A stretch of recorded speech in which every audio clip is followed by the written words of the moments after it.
the Italian Football Podcast. Last question, Anthony Sormani says... Actually, we have one more question after that, actually. Yeah. Just come here. Yeah, on Schillaci.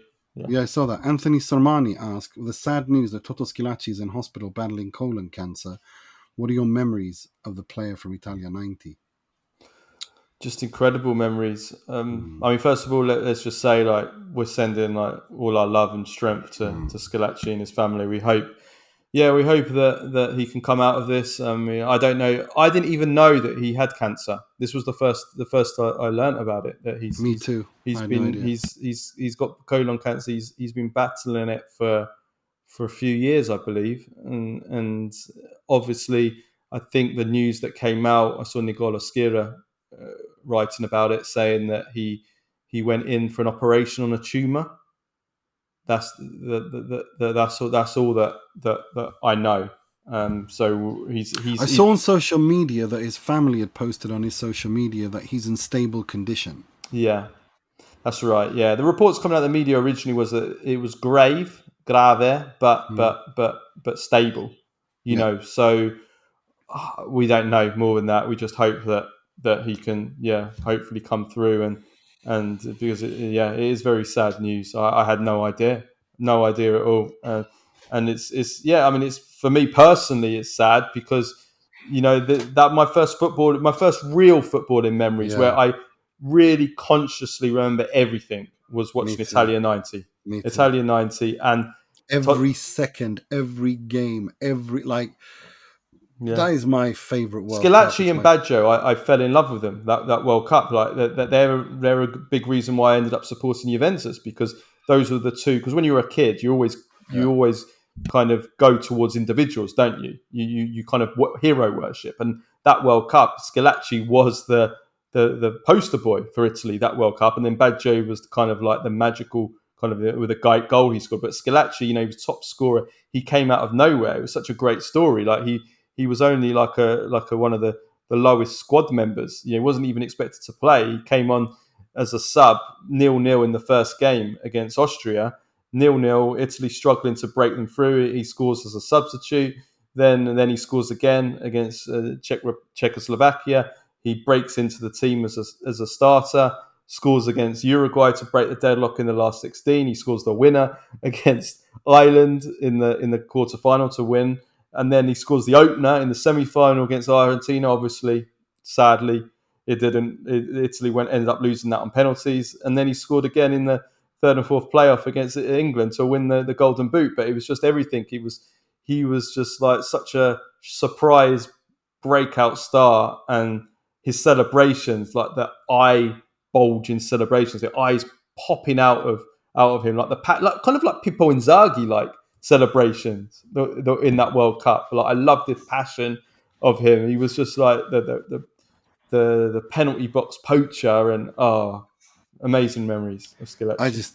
I just remember Bruno Pizzul yelling Schillaci because I used to watch that game at a friend of mine's house. He had a satellite dish and watched it on Rai. That is Schillaci. It's just iconic. But Schillaci. I mean, I was going to say, like, he didn't have his career after that. It didn't really amount to much. I mean, that really was. He was kind of like, be unfair to call him a one tournament man. I mean, he scored quite a few goals for Juventus before he then started to kind of decline. He went to Inter, wasn't particularly great, and then he moved over to Japan and did well in Japan. And that was that really. We haven't really seen him much in football since his career ended. Occasionally in the media, but he was, I mean, for that Italia 90 tournament, he was such a special. But I'm looking at that squad now. Zenga, Baresi, Bergomi, De Agostini, Ferrara, Ferri, Maldini, Vierkovud, Ancelotti, Berti, De Napoli, Tacconi, Giannini, Marocchi, Baggio, Carnevale, Donadoni, Mancini, Schillaci, Serena, Vialli, Paliuca. I know, it's insane, isn't it? I still haven't got over the fact that we didn't win that.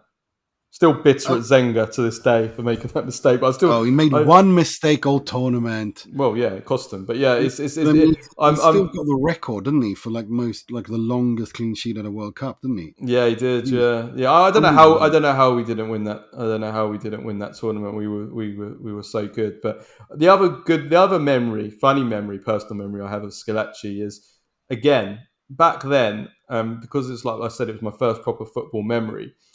First game, Italy against Austria. So I'm watching it at my house. I'm only a very, very young kid, and I watched the first half. Half-time whistle goes, and my dad. I'm there with my mum and dad, and my dad goes, "Right then, time to go to bed." And I'm like, "What?" He says, "Time for you to go to bed. It's past your bedtime," because it probably would have been about 9:00, which for I think it was 5 for like a 5-year-old kid. That's it's late for a 5-year-old kid. And my dad's like, "Right, time for you to go to bed." And I was sharp, like I was a really sharp kid, and I said, "But it's only half time." He goes, No, the game's finished. It's over." And like when you're a kid, you're a little bit more, you believe more. You're a little bit. I knew, but the game was still 45 minutes. I was like, the game's only half time, and my dad was like, no, these games are finished now. It's only 45 minutes. The game's finished, and I kind of sort of like accepted what he said, and then I went to bed. I thought the game was over, and then we drew 0-0. And then the next morning, when I got up, the news came on, and I saw that Italy had won 1-0. And I go to my dad and I go, "Italy won 1-0." And he was like, "Oh, did they?" And I was like, "Yeah." I go, "Yeah, you told me the game was over. It's finished." Oh, your dad's such a legend. And my dad was like, "Oh, my dad is such a legend." And my dad was like, I must have made a mistake. And I remember I started having a go at him. I was like, "How could you do that? Why did you made me miss the goal? You made me miss, This is comedy gold. This is comedy. I never forget that. That's one of my big memories. That, and my other memory was crying in my mum's bed watching the. I wish I'd gone to bed before watching that. Watching the Argentina losing the penalty shootout to Argentina. I remember crying in my bed, crying in my mum's bedroom. I was in her bed watching the game. I remember crying my eyes out after us losing that, and having nightmares, Goycochea like appearing in my nightmares for quite a few weeks after that. That even now, when I see a picture of Goycochea, like he scares me. Like I feel like I've got like I still haven't got over it. It's like a trigger. It's like a mental trigger for me. It's like Goycochea is like the boogeyman for me. He scares me, Yeah. Great memories, man. Great memories. Yeah. Yeah. No, it's football hits different like when you're a kid. It's just beautiful. It does. We didn't ask the question about the Berlusconi's version of the Super League. No, we didn't. I can't remember what it was. What was that? I know, because I remember kind of researching, writing about this quite a long time ago. So basically, I remember it basically was because when Napoli won the Scudetto, the next season they played in the first round. They were drawn against Real Madrid. The Quinta del Butre Real Madrid, which was a legendary team. They won 5 La Liga titles in a row. They were probably the second best team in Europe at the time, after obviously the great Milan, and they were an absolutely fantastic team. And they got drawn against Napoli in the first round of the European Cup. And the way the European Cup was there, it was just a 2-legged knockout straight away from the first round.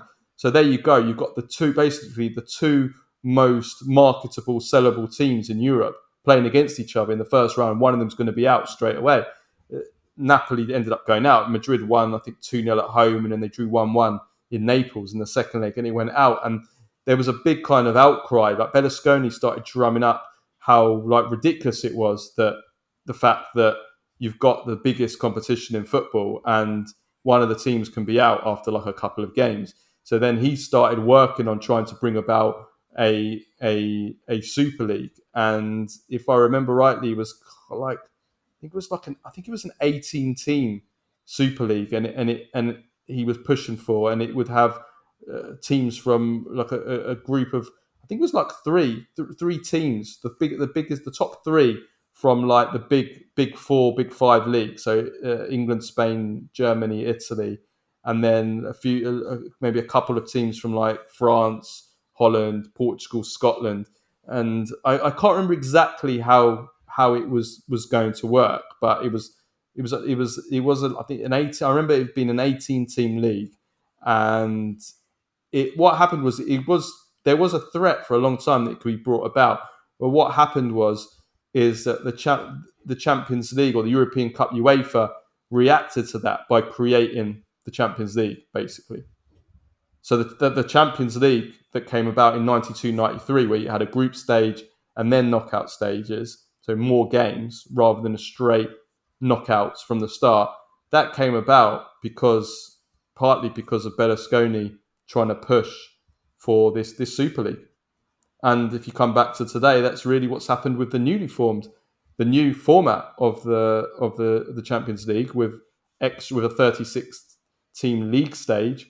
It's because of this threat of the Super League a few years ago. They tried to push forward the Super League, so now they've reacted by expanding more games, more money, and it was the same then. Yeah. No, it's been a long time coming. I remember the first time I remember hearing about it was when Beckenbauer and Rummenigge spoke about it. It's like this isn't new. That was in the 90s, That was in the 90s. But Berlusconi predated that. Berlusconi was trying to go from the late 80s. Late 80s, yeah. That's true. Right, that's all the time we had that's all the questions, rather, that you sent in for this week. Please do keep sending them in on Facebook, Twitter, Instagram, but preferably via DM on Patreon. We will be back tomorrow. This should come out on Wednesday. We'll be back Thursday, Friday, Saturday with clips previewing first Milan, Liverpool, Man City, Inter, and Atalanta, Arsenal, all coming out 3 days in a row like this. So there's content for pretty much every 6 days of the next seven out of 7 days this week for Italian football podcast patrons and listeners. So make sure to check that out. But yeah, and sending your questions. We'll be back next week on Monday for a full review of the weekend.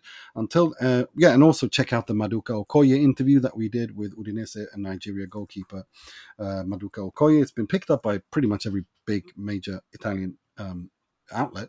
So make sure to check that out. It's out on YouTube and on Patreon, of course, if you want to listen just to the audio. And of course, the Champions League preview of the whole tournament. We went through all Italian teams, squads, chances, and everything else that came out when you're listening to this yesterday on Tuesday. Also out on video and audio. So lots of content for you to look at, for you guys to enjoy this week. But we'll be back next time on Monday for a full review episode. Until next time, take care of yourselves and each other. Ciao, ciao.